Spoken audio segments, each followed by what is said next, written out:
Friends, welcome to Divya Ravi Rishka log. ಇವತ್ತು ನಾನು ಪಾಲಕ್ green piece ಗ್ರೇವಿನ ಮಾಡಿ ತೋರಿಸ್ತಾ ಇದ್ದೀನಿ. ಇದಕ್ಕೆ ನಾನೀಗ ಹಸಿ ಬಟಾಣಿನ ತೆಕ್ಕೊಂಡು ಈ ಗ್ರೇವಿನ ನಾನು ಈಗ ರೆಡಿ ಮಾಡಿದ್ದೇನೆ. ಇದನ್ನು ಮಾಡೋದು ಹೇಗೆ ಅಂತ ಹೇಳ್ತೀನಿ. ಒಂದು ಮಿಕ್ಸಿ ಜಾರ್ ತೆಕ್ಕೋಬೇಕು.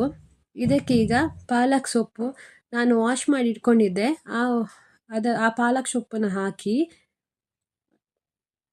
ನಾವು ಇದಕ್ಕೆ ಕ್ಯಾಶ್ಯೂ ನಟ್ನ ಆ್ಯಡ್ ಮಾಡ್ಕೋಬೇಕು.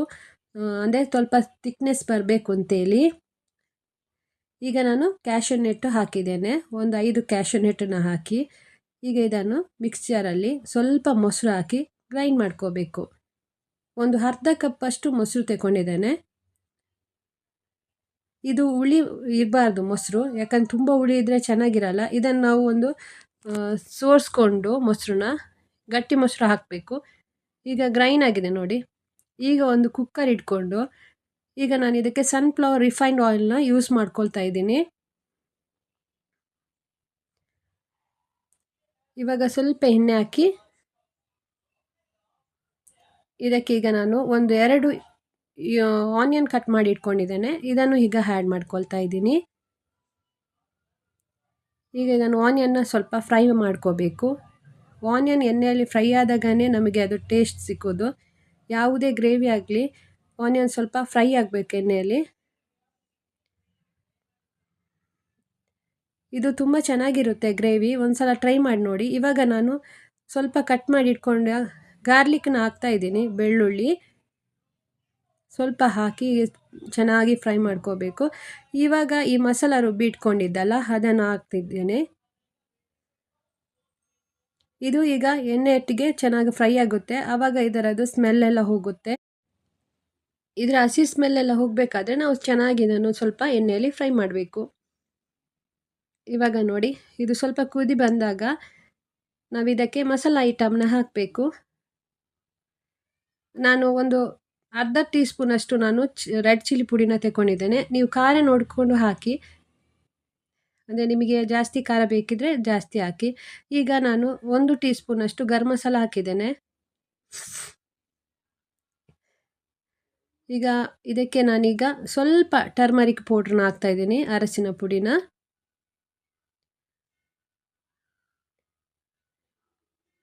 ಇವಾಗ ಇದಕ್ಕೆ ಸ್ವಲ್ಪ ಪೆಪ್ಪರ್ ಪುಡಿ ಹಾಕ್ತಾ ಇದ್ದೀನಿ. ಒಂದು ಅರ್ಧ ಟೀ ಸ್ಪೂನಷ್ಟು ನಾನು ಪೆಪ್ಪರ್ ಪುಡಿನ ಯೂಸ್ ಮಾಡ್ಕೊಂಡಿದ್ದೇನೆ. ಇವಾಗ ಸ್ವಲ್ಪ ಕೊರಿಯಾಂಡರ್ ಪೌಡರ್ ಹಾಕಿದ್ದೇನೆ, ಒಂದು ಅರ್ಧ ಟೀ ಸ್ಪೂನಷ್ಟು. ಇವಾಗ ಇದನ್ನೆಲ್ಲ ಮಿಶ್ರ ಮಾಡಬೇಕು ಮಸಾಲಾನ. ಇದು ಎಣ್ಣೆ ನಾವು ಇದಕ್ಕೆ ಯಾವುದೇ ನೀರು ಹಾಕಲಿಲ್ಲ, ಯಾಕಂತ ಹೇಳಿದರೆ ಫಸ್ಟೇ ನೀರು ಹಾಕಬಾರ್ದು, ಚೆನ್ನಾಗಿ ಫ್ರೈ ಆಗಬೇಕು. ಆಮೇಲೆ ಸ್ವಲ್ಪ ನಾವು ಇದು ಫ್ರೈ ಆದ ನಂತರ ನಾವು ಇದಕ್ಕೆ ಬಟಾಣಿ ಇದೆಯಲ್ಲ, ಹಸಿ ಬಟಾಣಿ, ಇದನ್ನು ನಾನೀಗ ಆ್ಯಡ್ ಮಾಡ್ಕೊಳ್ತಾ ಇದ್ದೀನಿ. ಇದು ತುಂಬ ಚೆನ್ನಾಗಿರುತ್ತೆ ಗ್ರೇವಿ, ಒಂಥರ ಟೇಸ್ಟ್ ಕೊಡುತ್ತೆ. ಮತ್ತು ಬೇಗ ನಾವು ಇದನ್ನು ಮಾರ್ನಿಂಗ್ ಬ್ರೇಕ್ಫಾಸ್ಟಿಗೂ ಮಾಡ್ಬೋದು ಬೇಗನೆ, ಅಥವಾ ಅನ್ನಕ್ಕೂ ಚೆನ್ನಾಗಿರುತ್ತೆ. ಒಂದ್ಸಲ ಟ್ರೈ ಮಾಡಿ ನೋಡಿ. ಇವಾಗ ಇದು ಮಿಕ್ಸ್ಚರಲ್ಲಿ ನಾವು ಗ್ರೈಂಡ್ ಮಾಡ್ಕೊಂಡಿದ್ವಲ್ಲ ಮಸಾಲ, ಅದನ್ನು ನಾನು ವಾಶ್ ಮಾಡಲಿಕ್ಕೆ ನೀರು ಅದನ್ನು ಆ್ಯಡ್ ಮಾಡ್ಕೊಳ್ತಾ ಇದ್ದೀನಿ.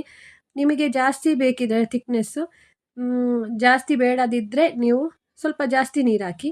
ನಾನು ಸ್ವಲ್ಪ ನೀರು ಹಾಕ್ತಾಯಿದ್ದೀನಿ, ಅಂದರೆ ಒಂಥರ ಗಟ್ಟಿ ಇರಲಿ ಅಂತ ಗ್ರೇವಿ. ಇವಾಗ ನಾನು ಇದಕ್ಕೆ ಸಾಲ್ಟನ್ನ ಆ್ಯಡ್ ಮಾಡ್ಕೊಳ್ತಾ ಇದ್ದೀನಿ. 1.5 ಟೀ ಸ್ಪೂನಷ್ಟು ನಾನು ಸಾಲ್ಟ್ ಆ್ಯಡ್ ಮಾಡ್ಕೊಳ್ತೀನಿ. ಇವಾಗ ಇದಕ್ಕೆ ಮಿಕ್ಸ್ಚರಿಗೆ ಇವಾಗ ಕುಕ್ಕರಿಗೆ ಕ್ಯಾಪ್ ಹಾಕಿ ನಾವು ಲಿಡ್ ಹಾಕಿ ನಾನು ಇಟ್ಟಿದ್ದೇನೆ. ಇವಾಗ ಇದು ಆಗಿದೆ ಗ್ರೇವಿ. ಒಂದು 10 ಮಿನಿಟ್ಸಲ್ಲಿ ಗ್ರೇವಿ ಆಗಿಬಿಡುತ್ತೆ. ನೋಡಿ ಎಷ್ಟು ಚೆನ್ನಾಗಿ ಬಂದಿದೆ. ಇದು ಆಯಿಲೆಲ್ಲ ಮೇಲೆ ಬಂದಿದೆ ನೋಡಿ, ಆಯಿಲೆಲ್ಲ ಕಂಟೆಂಟ್ ಎಲ್ಲ ಮೇಲೆ ಬಂದು ಚೆನ್ನಾಗಾಗಿದೆ ಗ್ರೇವಿ. ನೀವು ಟ್ರೈ ಮಾಡಿ, ಪ್ಲೀಸ್ ಸಬ್ಸ್ಕ್ರೈಬ್ ಮಾಡಿ, ಸಪೋರ್ಟ್ ಮಾಡಿ.